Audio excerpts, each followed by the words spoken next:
আরে ভাই, গেছিলাম পাবনা শহরে। সেখান থেকে মুজাহিদ ক্লাব পর্যন্ত আসতে কি যে একটা ফিল, দেখতে পাচ্ছেন পিছনে মনে হচ্ছে সমুদ্র সৈকতের মধ্যে অটো নিয়ে চলছি। কি যে মজা! ওই যে দেখতে পাচ্ছেন গাড়িগুলো যাচ্ছে। যদি আপনি না যেয়ে থাকেন, আজই যান, আজই যান, খুব তাড়াতাড়ি যান। দেখেন, কি সুন্দর ফিল, মনে থাকার মতো, সারা জীবন মনে থাকবে। অবশ্যই আজকে যাবেন, যা এই ফিলটি নিবেন।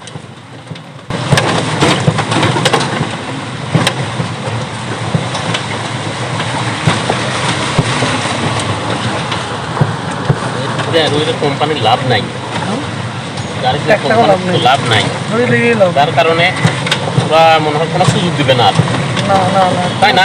এক টাকাও লাভ নেই। তারপর মেয়াদও শেষ হয়ে যাচ্ছে।